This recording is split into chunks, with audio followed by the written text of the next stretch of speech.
வணக்கங்க. இந்த real estate market எப்படி உருப்படுங்கிறத பற்றி தெரியல. நிறைய பேர் நிறைய கேள்வி கேட்குறீங்க. இந்த ரியல் எஸ்டேட்டை பற்றி இன்றைக்கி பேசலான்னு நினச்சேன்.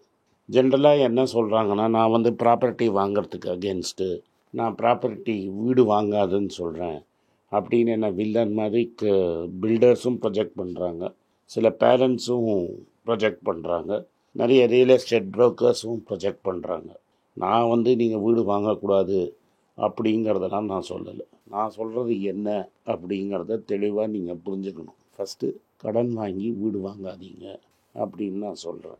2010-12 முன்னாடி எப்படி இருந்ததுன்னா, உங்கள் 20% நீங்கள் பணத்தை இன்வெஸ்ட் பண்ணிவிட்டு ஒரு ப்ராப்பர்ட்டி புக் பண்ணிங்கன்னா, உங்கள் வீட்டிலேருந்து அரை மணி நேரத்துக்குள்ளே, தட் இஸ் உங்கள் ஆஃபீஸ்லேருந்து அரை மணி நேரம் டிஸ்டன்ஸுக்குள்ளே ஆர் மேக்ஸிமம் 45 மினிட்ஸ் டிஸ்டன்ஸுக்குள்ளே உங்களால் வீட்டுக்கு போய் சேர முடியும்.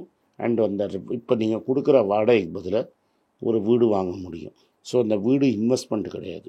வாடகைக்கு பதிலாக வீடு, ரெண்ட்டு, அந்த ரெண்ட்டுக்கு பதிலாக உங்களுக்கு இஎம்ஐ கட்டுறீங்க. ஸோ இஎம்ஐயும் ரெண்ட்டும் ஈக்குவலாக ஓடிட்டு இருந்தது, ஒரு ப்ரெஷரும் இல்லாமல் இருந்தது. அது என்ன ஆயிடுச்சுன்னா, ப்ளஸ் இன்னொரு அடிஷ்னல் அட்வான்டேஜ் என்ன இருந்தது, 2004லேருந்து நீங்கள் கட்டுற இன்ட்ரெஸ்ட்டோ உங்கள் இன்கம் டேக்ஸ் அகேன்ஸ்டாக செட் ஆஃப் பண்ணிடலான்னு இருந்தது.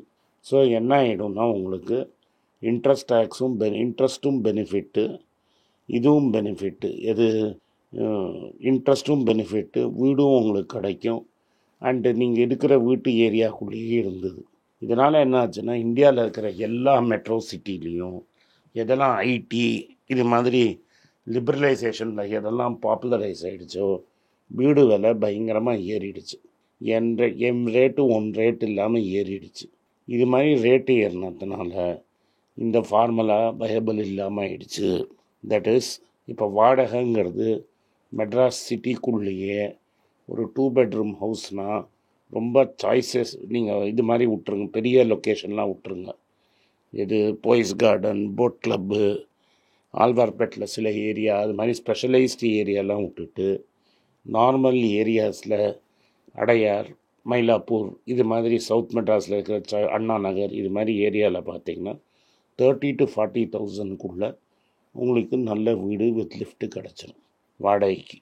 அந்த வீடை வாங்கணுன்னா மினிமம் 1.5 கோடி ரூபாலேருந்து 1.5 கோடி ரூபாய் ஆகிடும். இன்க்ளூடிங் ரெஜிஸ்ட்ரேஷன், அது இது எல்லாம் போட்டிங்கன்னா ஒரு நல்ல வீடு, லிஃப்ட்டு வித் ப்ராப்பர் மெயின்டெனன்ஸ் பண்ணால் 1.5 கோடி ரூபாய் ஆகிடும். 1.5 கோடி ரூபா வேணும்னா 30 லட்ச ரூபா நீங்கள் முன்பணம் போட்டு 1,20 லட்ச ரூபாய்க்கு கடன் வாங்கணும். இந்த 1,20 லட்ச ரூபாய்க்கு கடன் வாங்கிறதுக்கு நீங்கள் வந்து அட்லீஸ்ட்டு ஹஸ்பண்ட் அண்ட் ஒய்ஃப் 3 லட்ச ரூபா சம்பாதிக்கணும். அதில் பாதி சம்பளம் வந்து இந்த ரெண்ட்டுக்கே போயிடும். இதில் ஆக்சுவலி பார்த்தேன்னா 1.5 கோடி ரூபாய்க்கு 5 லட்ச ரூபா கூட ரிட்டர்ன் வராது நீங்கள் வாடகை விட்டிங்கன்னா. ஸோ பேசிக்லி 2.5லேருந்து 3-4% தான் ரெண்டல் ஈல்டு வருது. இந்த ரெண்டல் ஈல்டுங்கிறது நார்மலாக வந்து ரிசர்வ் பேங்க் என்ன கவர்மெண்ட் வந்து த்ரூ ரிசர்வ் பேங்க் எந்த ரேட்டில் கடன் வாங்குறாங்களோ அதுக்கு ஈக்குவலாக இருக்கணும். 7.5 to 8% உங்களுக்கு கிடைக்கணும். அப்போ நான் 1.5 கோடி ரூபாய்க்கு வீடு வாங்கினேன்னா எனக்கு அதுக்கு 1 லட்ச ரூபாய், 80,000 to 1 lakh ரெண்ட்டு கிடைக்கணும். அது மாதிரி ரெண்ட்டு கொடுத்து அந்த ஏரியாவில் தங்கிறதுக்கு ஆள் கிடையாது. அதனால தான் 30,000 40,000 ரூபாய்க்கு வாடகை. நீங்கள் 40,000 ரூபாய்க்கு மேலே வாடகை கேட்டிங்கன்னா அங்கே யாரும் வரமாட்டாங்க, வீட்டை நீங்கள் பூட்டி வச்சுக்க வேண்டியதான். இதுதான் ரியாலிட்டி. அதனால் என்ன ஆகிடுச்சுன்னா, ஒரு கிரீடில் லேண்ட் ஓனர்ஸ் எல்லாம் எல்லா இடத்துலையும் விலையை பயங்கரமாக ஏற்றிட்டு அது மேலே பில்டர் கன்ஸ்ட்ரக்ஷன் கட்டியிருக்காங்க. பில்டரோட கன்ஸ்ட்ரக்ஷன் காஸ்ட்டும் ஓவர் ஆல் தீஸ் இயர்ஸ் கான்ஸ்டண்ட்டாக ஏறி, சிமெண்ட்டு, அயர்ன், ஸ்டீலு, இதோட காஸ்டெல்லாம் ஏறிட்டு, மணலே இல்லாமல் இப்போ வந்து எம்சாண்ட் யூஸ் பண்ணுற அளவுக்கு வந்துடுச்சு. இது எல்லாமே காஸ்ட் ஏறிடுச்சு. ஸோ உங்களால் ஒரு அஃபோர்டபுளாக வீடுக்கு சிட்டிக்குள்ளே வாங்கவே முடியாது. நீங்கள் எங்கேயாவது 30 லட்ச ரூபா 40 லட்ச ரூபாய்க்கு வீடு வாங்கணுன்னா மகாபலிபுரம் கிட்டே போனால் தான் முடியும். மெட்ராஸை வச்சு சொல்கிறாங்க. மகாபலிபுரம், கேளம்பாக்கம் எங்கேயாவது போகணும். அங்கேருந்து நீங்கள் ஒர்க்குக்கு வரணுன்னா டைரெக்டாக உங்களுக்கு பப்ளிக் டிரான்ஸ்போர்ட் கன்வீனியன்ஸ் இருக்காது, 1 ஹவராது ஆகும். போரூர்லேயே அந்த டிஎல்எஃப் பார்க் வந்தப்புறம் அது பின்னாடி இருக்கிற ஏரியாலாம் டெவலப் ஆகி ரெண்ட்டு பயங்கரமாக ஏறிடுச்சு. இது எல்லா இடத்துலையுமே இந்த ரெண்டல் ப்ராப்ளம் ரொம்ப இருக்குது. ஸோ பேசிக்லி என்ன ஆகிடுச்சுன்னா வீட்டோட விலை பயங்கரமாக ஏறிடுச்சு. நார்மலி என்ன ஆகும்னா வீட்டோட விலை ஏறினா சம்பளமும் அது ஈக்குவலாக ஏறணும். சம்பளம் ஏறினா தான் மக்களால் ரெண்ட்டு கொடுக்க முடியும். ஆனால் 2013-14 என்ன ஆகிடுச்சுன்னா எல்லாருக்கும் சம்பளம் ஏறவே இல்லை. ஆனால் வீடு ரெண்ட்டு ஏறினது பயங்கரமாக ஏறிடுச்சு. நான் 1 லட்ச ரூபா வாடகை கொடுக்கணும்னு வைங்க, நான் அட்லீஸ்ட்டு 4 லட்ச ரூபா சம்பாதிக்கணும். நான் 4 லட்ச ரூபா சம்பாதிக்கிறேன்னா நான் 1 லட்ச ரூபா வாடகை கொடுக்கணும் அப்படிங்கிறது பார்த்து 1 லட்ச ரூபா வாடகை கொடுக்கறதுக்கு பதிலாக நான் 1.5 கோடிக்கு வீடு வாங்கலாம். பட் இப்போ வீடு மட்டும் 1.5 கோடி ஆகிடுச்சு. அந்த வீட்டை வாடகைக்கு நீங்கள் 1 லட்ச ரூபாய்க்கு கேட்டிங்கன்னா வரத்துக்கு ஆளே கிடையாது, பூட்டி தான் நீங்கள் வைக்கணும். இது சைனாவில் ரொம்ப காமன் ஆகி நிறைய எம்டி கோஸ்ட் சிட்டிஸ்லாம் இருக்குது. தட் இஸ் வீடு பூட்டியே வச்சுருப்பான், எவனும் வீட்டுக்கு போக மாட்டான், வாடகைக்கும் போகாது, ஒன்றும் போகாது. அங்கே ப்ராப்பர்ட்டி மார்க்கெட் கரெக்டாகி இப்போ ஒரு பெரிய க்ரைசிஸே ப்ரைஸஸ் விழ ஆரம்பிச்சிருக்கு. 2-3 பெரிய ரியல் எஸ்டேட் கம்பெனிஸ் ஆகிடுச்சு. ஏன்னா சைனீஸ் கவர்மெண்ட் அவங்கள சப்போர்ட் பண்ண மாட்டேங்குது.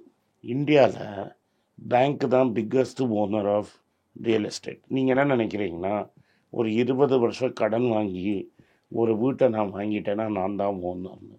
நீங்கள் ஓனர் இல்லை. அந்த கடன் அடைக்கிற வரைக்கும் நீங்கள் ஓனராக ஆக முடியாது. அது வரைக்கும் அந்த பேங்க்கு தான் அந்த வீட்டுக்கு ஓனர். அதனால் உங்களால் அந்த சமயத்தில் வட்டி ரேட்டு ஏறிட்டுனா இஎம்ஐ பயங்கரமாக ஏறும். அதுக்கு மணி பேச்சில் ஒரு வீடியோ போட்டிருந்தேன். அந்த வீடியோ லிங்க்கை இங்கே போட்டுறேன். 6% இருந்தபோது இந்த இன்ட்ரெஸ்ட்டு 9% ஆகிடுச்சுன்னா நீங்கள் இஎம்ஐ அப்படியே வச்சுருந்தீங்கன்னா உங்களோட ரெண்டல் பீரியட் 100 வருஷமாக ஆகிடும். அவ்வளோ ஃபாஸ்ட்டாக விஷமாக ஏறும். அதனால் வீடு வாங்குறதுங்கிறது அவ்வளோ ஈஸி கிடையாது. வீடு கட்ட முடியாதுன்னு எப்படியாவது வாயை கட்டி நீங்கள் அந்த வீட்டை வச்சுருக்கணும்னு நினைப்பீங்க. அந்த வீடு சப்போஸ் நீங்கள் ட்ரான்ஸ்ஃபர் ஆகிட்டீங்கன்னு வைங்க, இந்த காலத்தில் உங்களுக்கு 1 லட்ச ரூபா இஎம்ஐ, 40,000 ரூபா வாடகை வரும், 60,000 ரூபா உங்கள் பேக்கெட்லேன்னு போடணும். புது ஊருக்கு ட்ரான்ஸ்ஃபர் ஆகிட்டிங்கன்னா அந்த ஊர்லேயும் போய் வாடகை கொடுக்குற மாதிரி ஆகிடும். அதனால் 2010க்கு 12க்கு முன்னாடி இப்படி ஈஸியாக ஜாப் ட்ரான்ஸ்ஃபர்லாம் இருக்காது. தட் இஸ் ஊரை விட்டு ஊரை போகிறதுலாம் கம்மியாக இருந்தது. இப்போ ஊரை விட்டு ஊர் போகிறது ரொம்ப காமன் ஆகிடுச்சு. ஐடி தான் biggest employer in all the big metros. அவன் சம்பளத்தையும் ஏற்ற மாட்டேங்கிறான், ஆட்களையும் ஏமாற்ற மாட்டேங்கிறான். ஸோ இந்த புது வீடை வாங்கிறதுக்கு ஆள் கிடையாது. லேண்ட் ஓனர் விலையை குறைக்க மாட்டேங்கிறான். பேங்க்கு வீட்டை ஃபாஸ்ட்டாக விற்றாங்கன்னா விலை குறையும். அதனால் இப்போ இந்த 40,000 ரூபா கொடுக்குற வீடு 60-70 லட்ச ரூபா வர வரைக்கும் நீங்கள் வீட்டை பற்றி யோசிக்கவே முடியாது. அதனால் இதை தான் நான் சொல்ல வந்தேன். உங்கள்கிட்ட ரொம்ப கேஷ் இருக்குது, நான் இன்வெஸ்ட்மெண்ட்லாம் டேக் கேர் பண்ணிட்டேன், கேஷ் கொடுத்து ஒரு வீடு வாங்க போகிறீங்கன்னா சந்தோஷமாக வாங்குங்க. நான் வேண்டான்னு சொல்ல போகிறதில்ல. ஆனால் இது மாதிரி கடன் ட்ராப்பில் மாட்டிக்காதீங்கிறது என்னோடய அட்வைஸு. மிடில் கிளாஸால் இன்றைக்கி இருக்கிற நிலைமையில் இந்தியாவில் வீடு வாங்க முடியாது. நீங்கள் வீடு வாங்கினீங்கன்னா ஊருக்கு வெளில இல்லாட்டா ஏதாவது கிராமத்தில் வாங்குவீங்க. அந்த வீட்டில் போய் உங்களால் தங்கவும் முடியாது. அதனால் இந்த மிடில் கிளாஸ் மென்டாலிட்டிலேருந்து வெளில வாங்க. எய்தர் உங்கள் சம்பளம்லாம் பயங்கரமாக ஏறணும், இல்லை வீடு விலை குறையணும். அந்த பேலன்ஸ் போகிற வரைக்கும் நம்மளால் ஒன்றும் பண்ண முடியாது. நன்றி, வணக்கம். உங்களுக்கெல்லாம் தெரியும், ரீசெண்டாக மீடியாவில் பார்த்துருப்பீங்க, ஏன்னா தமிழ்நாடு காங்கிரஸ் கமிட்டி ஊடக பிரிவு தலைவராக அப்பாயிண்ட் பண்ணியிருக்காங்க.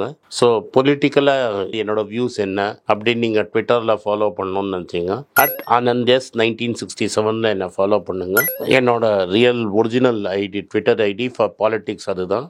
ஸோ பாலிட்டிக்ஸ் சம்மந்தப்பட்ட என்னோட எல்லா ஒப்பீனியன்ஸ், வியூஸ் எல்லாமே அதில் வரும். அதில் ஃபாலோ பண்ணுங்கள். நன்றி, வணக்கம்.